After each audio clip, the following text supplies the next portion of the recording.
Hello, good afternoon. Can you hear me? Great. Welcome to this afternoon panel, Future of Mobility in Terms of Smart and Safe Streets. To just introduce myself briefly, I'm at the NYU Rudin Center for Transportation, where we focus on the future of mobility, especially autonomous, shared, and equitable modes of mobility. And if you're interested in those subjects, you can join us on May 23rd at NYU to discuss it further. And you can find out more at nyurudincenter.com. And watch out for a report that we're going to release in a few weeks on the intersection of online shopping and its effect on the streetscape and curb spaces. So without further ado, I'd like to introduce our panel for this afternoon. We have Marianne Borgen, the mayor of Oslo. Come on up. Joe Okpaku, Vice President of Government Relations at Lyft.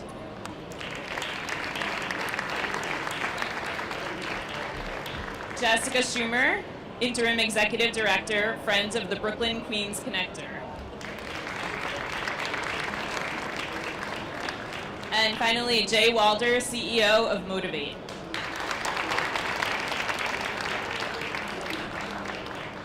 Thank you.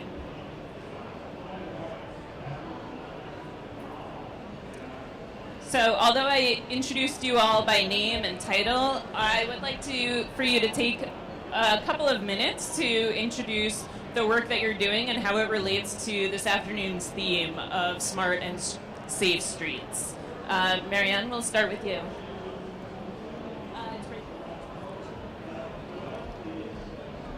So, ladies and gentlemen, it's an honor for me to be here and to represent Oslo, which has been elected to be and awarded to be the European Green Capital for 2019. Wow. And you all know that cities are important. More and more people are living in cities in the world. Today, like 50% of all inhabitants in the world are living in cities, and that number will increase in the years to come. Therefore, it's so important that cities take the lead, that cities feel that they have a responsibility, but also the opportunities to fulfill the Paris Climate Agreement, for instance. And what we do in Oslo now is a huge transformation. We really want to go green. And what we have done during the last years is that we have taken away a lot of the parking places. We have removed a lot of private cars. We want an inner city car-free life. And that is because we want to give more space to the public transport system. We give more space to pedestrians, and we also give more space to bicyclists. And we also want to make the city more livable and more accessible for people with disabilities. So this is a huge job that we are doing. It's a lot of political disturbance around these achievements. But my experience is that politics works. If you have brave politicians with clear goals and clear measures, and the people can feel and see what they get in return, then it is easy to have that green change that we have started with to do in Oslo. So to have broad contact with politicians and to build trust between the politicians and the inhabitants, that is very, very important. And it's also important, in my opinion, since I'm a child right expert in a way. I worked with children's rights for more than 30 years, and I think that we should all also think about children as agent of change. So we also have to have a dialogue with children and young people in our cities to do the green change. So I'm very proud to be a mayor in a city that has in its political platform that we should make our decisions in accordance with the UN Charter Convention. So whatever we do, we ask ourselves the question, is this in the best interest of the child? And if the answer is yes, it will be a marvelous city for everyone. So I recommend you all to take and use the Child Rights Convention also as a tool in the change that we are all going to do. I have a lot more to say, but I probably have used my 2 or 3 minutes, so I'll come back to you with more details. Thank you.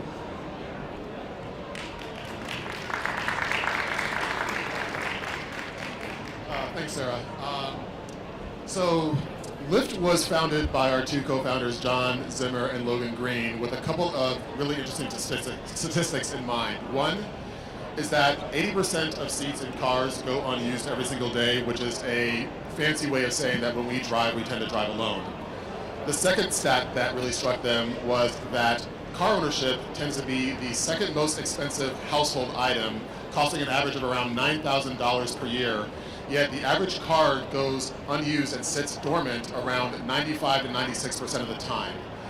John Zimmer went to Cornell Hospitality School for college, and he was really struck at these statistics, kind of looking at them from a hospitality lens. He was thinking about, if you had a hotel industry where 80% of the seats went unused every single day, or 80% of the rooms went unused every single day, or you had a restaurant where 80% of the tables went unused every single day, those industries would fold, but in transportation, we kind of take it for granted. So their thought was, how do we motivate people to use an asset that is sitting there unused and has all this extra space in it, get them on the road and provide rides to other people? So that was the original brainchild for Lyft. And 5-6 years ago, this was met with a lot of skepticism, but now we're pretty ubiquitous across the country, and the idea of ride sharing has really taken hold. So the next question we had to ask ourselves was, well, what does the future of transportation look like? What does the future of Lyft look like? And how do we make sure that we are able to be more holistic and think more broadly about transportation as we develop into the next stages of the company? First being with delving into autonomous vehicle technology. Our belief at Lyft is that anything that we can do to help people feel comfortable not purchasing the second car or even not owning a first car, and instead to rely on what other options exist, whether it's bus, whether it's light rail, heavy rail, bikes, what have you, whether it's walking, that's all for the benefit of our communities and something that will allow us to redirect very scarce assets into other more important needs. It'll allow us to build cities around people as opposed to around cars. And it will really allow us to maybe bring communities together in a way that they haven't been, because so many communities across the country are shut off strictly because of lack of transportation options. So with that in mind, we've begun to partner with a lot of transit agencies. We have about, I want to say, 2 or 3 dozen different types of partnerships with transit agencies across the country. As I mentioned, we're beginning to look into autonomous vehicle technology because we believe the future of transportation, a huge segment of it will be shared electric autonomous rides, where instead of a car providing rides maybe 20-30% of the time, you'll have these shared rides that are filled to capacity that are providing rides 70% of the time. Think about the amount of cars we can then take off the road. Think of the curb space we can free up. Think of the parking spaces that we can free up and how we can reallocate those scarce resources. So we're really glad to be here as part of this panel and looking forward to the conversation. Thank you, Joe. Jessica. Thank you. So my name is Jessica, or Jess Schumer. I'm the executive director of Friends of the Brooklyn Queens Connector, or BQX. And I don't know how many of you are familiar with the BQX, but it's a visionary project that would transform the streets along a 14-mile corridor from Sunset Park to Astoria. That's along the Brooklyn Queens waterfront. And it would do it specifically by running a streetcar, urban light rail, tram, we call it in Oslo, along the streets in a dedicated right-of-way, run every 5 minutes at rush hour, hopefully, carry about 50,000 people a day, if not more, for the price of a subway ride. $275 right now, but we don't know what that will be in the future. And it would take people to work, school, activities, restaurants, parks, hospitals, wherever they need to go. And if we can do it along this corridor, we think it could be a game changer for how we expand our mass transit system in all of New York City or other parts of New York City, especially the outer boroughs that are less served by rapid transit. But to start, we want to do it along this corridor, or the BQX corridor, because it's growing. We are seeing a lot of jobs being added at places like the Brooklyn Navy Yard and Industry City and Long Island City. We are seeing enormous growth and potential, but alongside that growth and potential, we also have areas that are being left behind, largely because they're cut off from transit. So if you drive this corridor or bike this corridor, you would see, you know, some areas of great wealth and some areas that are really falling behind. It is in this 14-mile corridor, basically the inequality that plagues our city, you see up front, and you see it in a real way.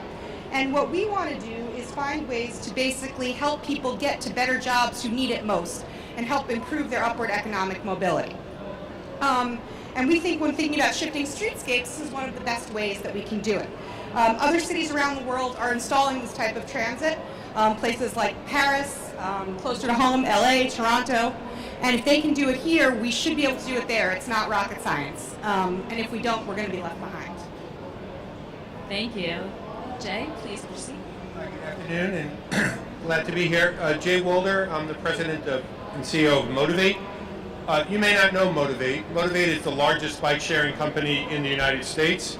We run City Bike here in New York, Ford Go Bike in San Francisco. We run bike share in Chicago, Washington, D.C., Boston, Portland, Oregon. And so the question really is, you know, how do we interact with the streets, I think was the question. We live on the streets. The streets are about everything that we do. And I think it brings up what I think is a really important aspect of this conference and about the way we need to think about our cities right now. Running successful bike share, having a successful program of mobility this way isn't just about whether or not we have good bicycles. It's not just about whether or not we keep them in good shape and do all the things like that. It's about the infrastructure that we're laying out in our streets. It's a public-private partnership.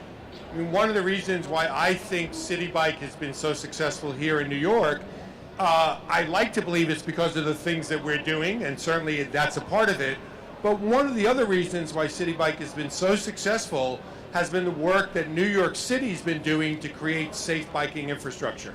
And that's a fundamental aspect of what we should be thinking about as our public-private partnership. And if we're thinking about the things that we should be putting on steroids in our cities, I at least will put that up as item number one. Thank you. So we're certainly lucky to have such an esteemed panel with us today. So now we'll start to get into the weeds, now that we're all familiar with your work. Mayor Borgen, one piece that you've been extremely successful with is getting people out of their cars and onto more efficient modes of transportation.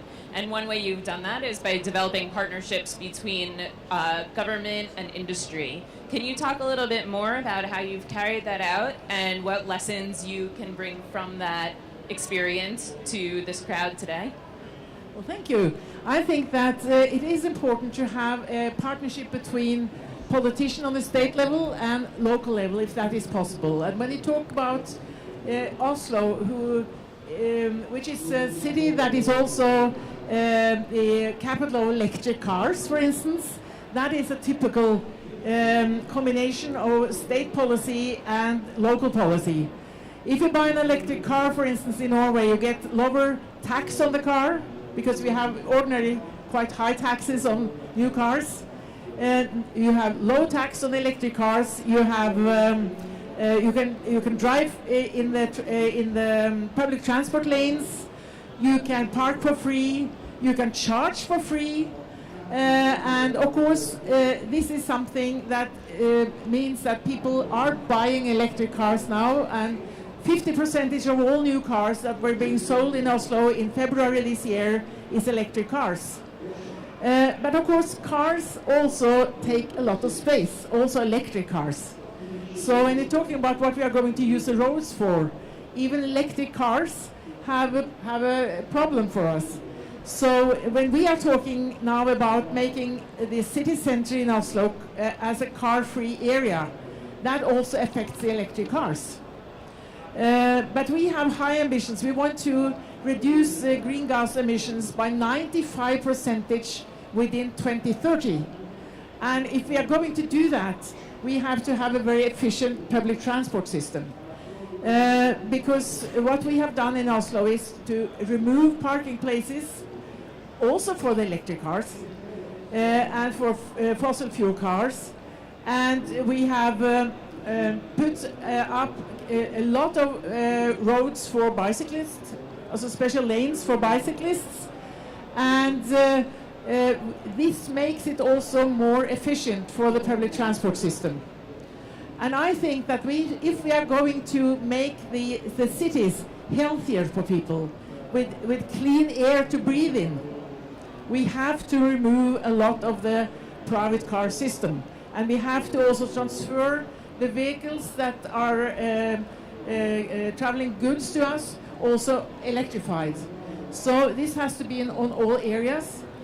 But of course, to have an efficient public transport system is crucial. Because if you take away something from your inhabitants, you have to show them that you have respect for them getting around in the city as fast as possible and as efficient as possible. So we have to do both in the same time. And that is what we are really working with now, to improve the metro system, the tram system, and also the buses. And we are now rolling out a lot of electric buses, because more or less the technology is in place. So it's actually a question whether we are willing to do what we are doing, because it is possible, but you have to have an efficient dialogue with your citizens, because they have to believe what we are doing, and they have to see the change, and they have to see and feel it on their bodies in a way that this makes the city more livable, more healthy. And I think that even car sharing and all that sort of questions will not be the main thing in the future. I think that public transport system in cities like here and also in Oslo, which is a small city with 675,000 inhabitants, it is the public transport system that will be the main thing that we have to use most of the resources on.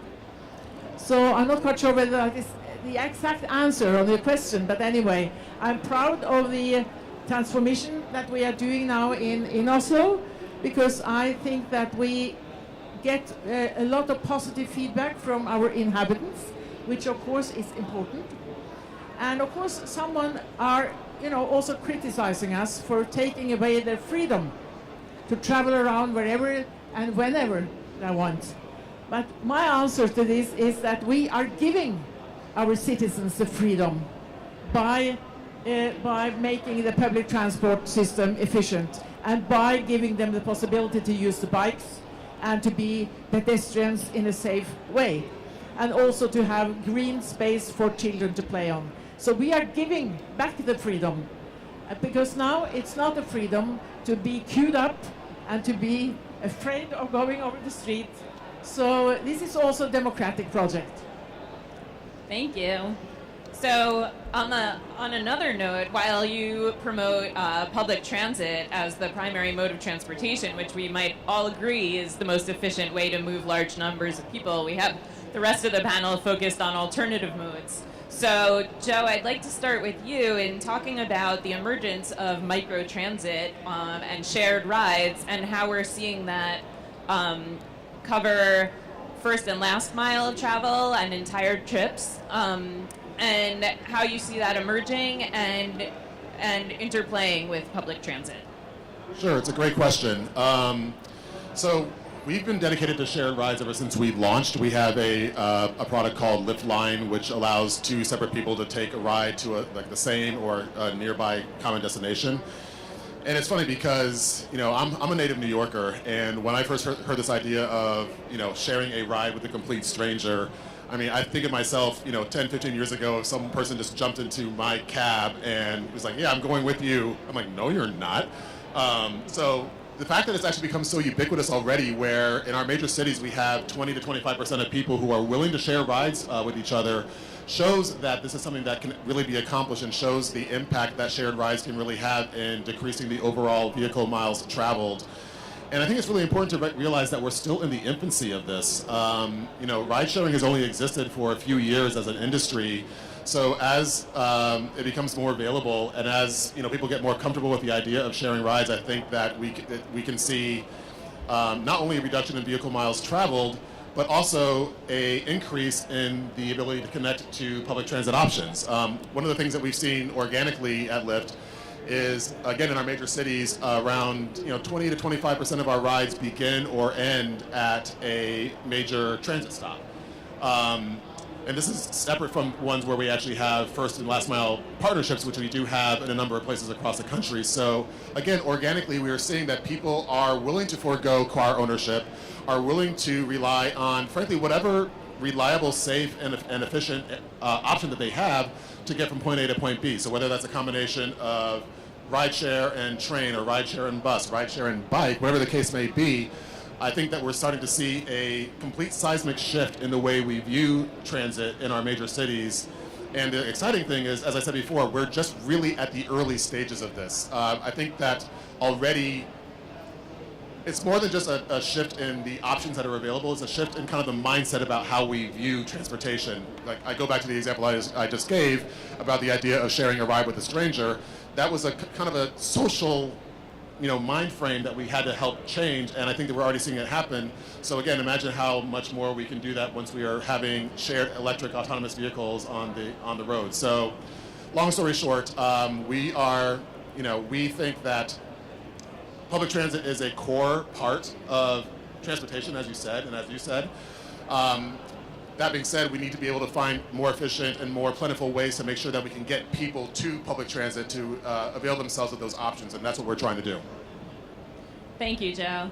It's funny that you talk about ride-sharing being in its infancy, and we have Jay, who I'll go to next, promoting bicycles, which have been around for about 200 years, and are experiencing a renaissance of sorts, as well as a new version in terms of e-bikes.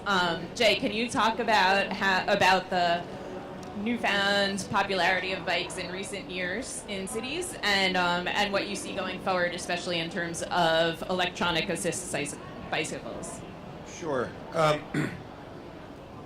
Let me start, by the way, because I'm in everything I say, I usually support public transit, as you know, with a background of running the MTA here in New York. So nothing I'm going to say is going to go against that.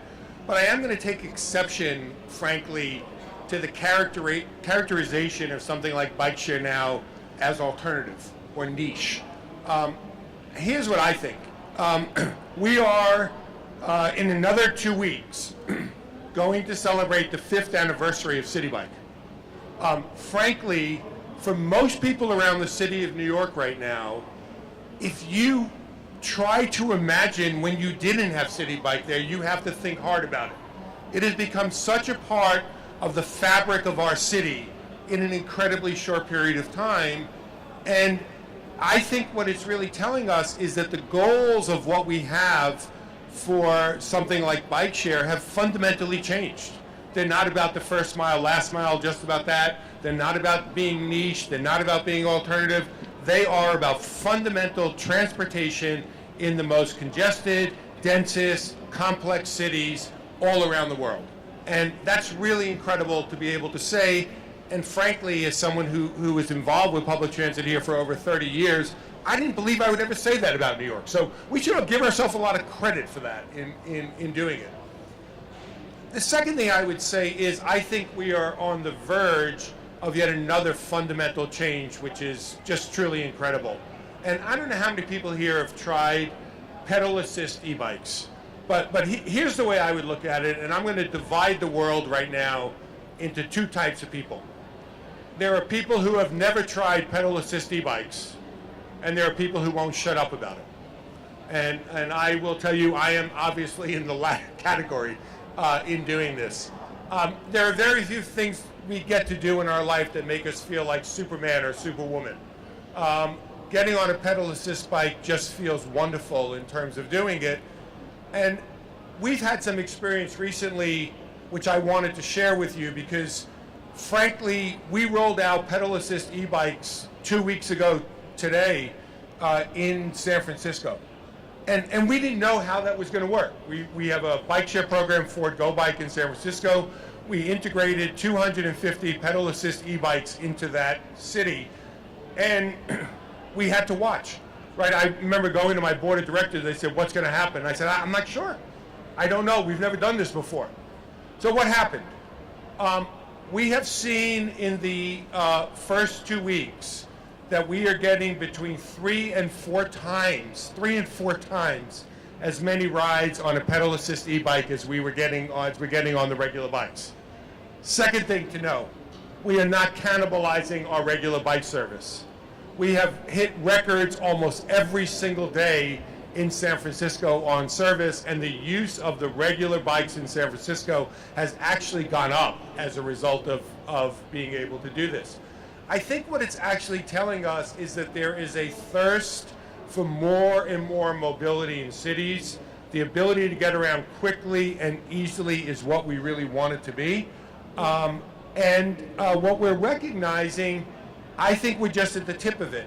Pedal assist e-bikes is one thing. You mentioned scooters, some form of personalized vehicles that will be there in terms of being able to do it. But also, I hope, alongside of that, and very much in keeping with the comments that have been made, I hope the renaissance of our public transit systems as well, because these are the things that have to come together.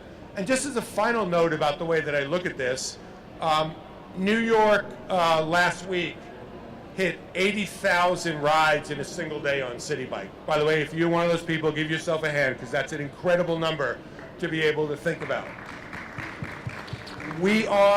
Let's start thinking about things like bike share as part of our public transit system. Once we start to do that, we'll all be better off. Point taken. But here we have Jessica working on a new form of public transportation here in New York. Jessica, how does the BQX tie into public safety and street safety as we've been discussing, and essentially getting people out of their cars, which we know is the greatest safety hazard, especially along the corridor that you're looking at? So I'll take your question in 2 parts. The latter first, which is how do we get people out of their cars? And having come from World of Economic Policy, I'm going to talk a little bit like the economist I am not, although I play one, I guess. So the way we view it is there's 2 sides of the ledger. You need to sort of make the cost of public transit lower. And when I say that, I don't just mean the fare, the $2.75 you pay, which is what we normally think of when I say cost. There's all the costs. When you get up in the morning and think, how am I getting to work? Or how am I getting to school? There's a bunch of things, or how am I going out to dinner, that go through your head. Take our corridor, for example, which is north to south along the Brooklyn and Queens waterfront, where there's not necessarily a train, although there's the G train, which kind of runs in and out.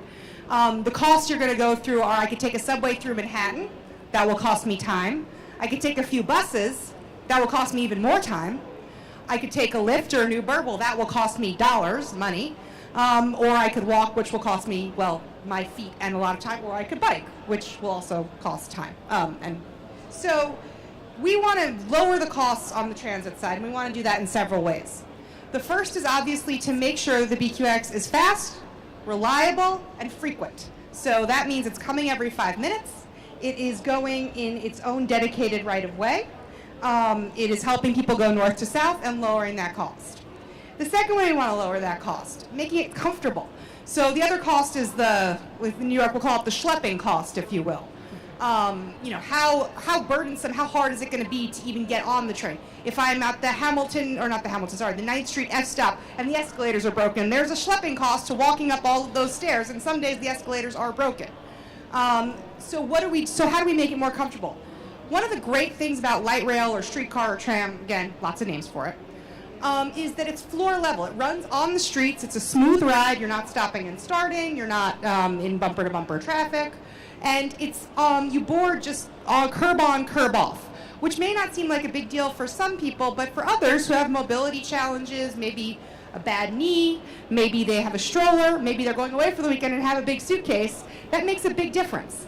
And actually in cities with both subways and light rail, people prefer the light rail because they view it as less quote-unquote schlepping. There's no up and down. It's just kind of flat. So that's the second way. And the third way we want to sort of lower the cost for transit users while raising the cost for drivers is a dedicated right-of-way. By giving the BQX its own right-of-way, you can move it much faster. Right now, city buses, for example, run an average of 7 miles per hour with stops. In Brooklyn, a lot of that is lower than 7 miles per hour. The BQX would run between 8 and 12 miles per hour with stops. That makes a difference. It adds up. And so if you can speed up the mass transit while maybe slowing down the cars, you're also making that cost-benefit analysis much more enticing to take mass transit rather than a car. And we see that in Manhattan all the time. People will take the subway often because it's faster, not because they don't have the money to take a car. So that's on the first part of your question. The second part, safety. So you say this is a new form of technology, and it is, but there is an old version of this, the trolley or the streetcar. In fact, wasn't always seen as safe, and you can look at the Brooklyn Dodgers as an example because their name is the Brooklyn Trolley Car Dodgers. People used to be afraid of these things. They would run out of the way. And now, unfortunately, we don't have the Dodgers or streetcars, but LA has both of them. So, we're missing out on both fronts. But when it comes to safety, more seriously, we think there are 4 ways in which the BQX will improve safety. The first is it's going to calm traffic. So you're talking about a dedicated right-of-way. We only have so much space on our streets. The more space we give to mass transit, the less space we're giving to personal vehicles, which slows them down. So it also will have to abide by speed limits, 25 miles per hour, part of Vision Zero, and we'll have a driver. So that's the first way. The second way is streetcar or light rail. The word rail is in there. It runs on fixed rail.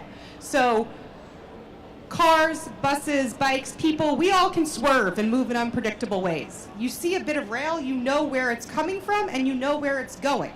So knowing that helps people adjust their behavior and move in much more predictable ways, which hopefully will avoid or limit crashes. The third way is, so that's on the other people around the streetcar moving. The streetcar itself, there's new technology and things that will help, for example, put automatic brakes on if they think it's going to run a red light, for example. So we can find other ways that would increase the safety. And finally, and what I think is one of the more promising aspects of this is when we go in to construct things like the BQX, it's a chance to reimagine our whole street. Once you're there doing the construction, you can wrap around other pedestrian safety, bike lanes, and street improvements that will go alongside this. Will help reimagine our whole street. So you're not just putting down a rail and saying everything go back to normal. You're going to reimagine the way we use our streets, which in New York is a pretty exciting thing given how valuable every square inch of space is. Those are great points. Thank you.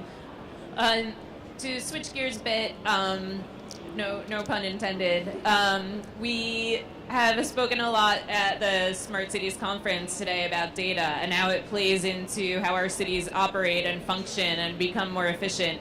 So I would like to hear from our panelists, any or all of you, how you're using data to make your operations most efficient, and especially how you can optimize safety using data. Sure, I'll start off with that. So, everything we do on some level is data-based. That's not a surprise. In terms of selecting the route for, a driver to go either to pick up a passenger or to drop them off, there's obviously a huge amount of data crunching that's going on. When it comes to safety specifically, one of the things that we have been doing is using data to see where traffic speeds tend to be the slowest and indicative of high traffic areas. One example I'll give, in San Francisco, I don't know how many people here are very familiar with San Francisco, but there's a street called Valencia Street, which is a very highly traveled street by bicyclists. We recently partnered with the city to create a couple of pickup and drop-off zones that are not on Valencia itself, but actually are on the cross streets, the side streets.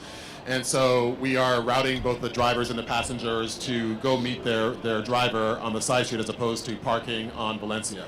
So far, the results have been pretty promising, and we're looking to expand that in other areas as well.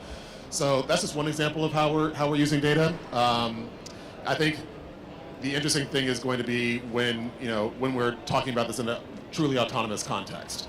I think the efficiency that we're going to see with that, there are horrible statistics about the amount of crashes that happen due to human error, due to being distracted or being tired.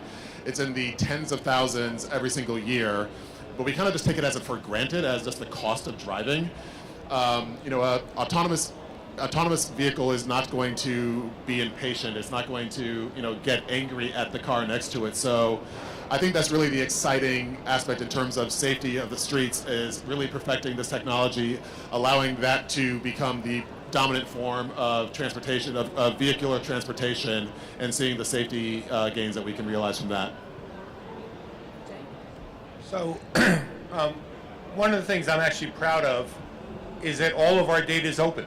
So it's not just a question of what we are doing with data, but we're making it available to cities as our partners, to other people, to be able to utilize the data, to see what patterns are there, to see the way they can do it. As I've already argued, I think there's a tremendous opportunity to make our infrastructure safer. I think that's hugely important. And being data-driven and thinking about that and moving that out of the realm of politics into real objective data, I think is a really important part of that.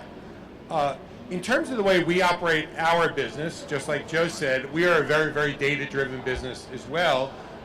One of the things that we've done, and I'm going to say this, Sarah, even though I know you may be at a different university, but we've partnered with Cornell University and their new tech campus. I forgive you. Thank you.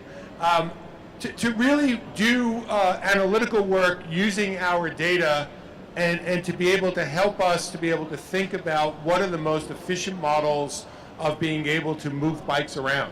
The reality is we would all like the bike to get back to the place where it's needed, but that doesn't happen easily, it doesn't happen cheaply, it's not environmentally friendly to do it, and the more that we're able to be a smart, data-driven organization, the better off we are in doing that. And I think that's a big part of what we're trying to do on a day-to-day basis. Great, thank you. Yeah, I think that it's very important that the cities and that we are using data in a very open framework, that we have full transparency. I'll give you two examples on how we use data in Oslo. One of them is when it comes to biking. It reflects both those who have private bikes, but also city bikes, which is also very success history in Oslo. We have had a lot of contacts with researchers, and they have told us for years that a lot of people in Oslo wants to bike if it's safer, if it's easier for them. And after using this data to build up the infrastructure when it comes to safe biking has been very crucial. So that is one way of using data. And after we now see that more and more people are, using the bike, we also use the data to even improve the system of city bikes, for instance. Because we know now that it's not only in the inner city areas that people want to have city bikes. They want to have it, further out in the city. So that is one concrete example of how we can use the data. But the other example is we have in Oslo a toll station system, which it's a toll ring around the city, and cars that are zero emission cars and low emission vehicles can drive through the toll station for free. Fossil fuel cars have to pay a lot, and especially during the rush hours. And of course, by counting the vehicles that are driving through the toll stations, we can use these data to try to reduce the number of cars that are coming into the city.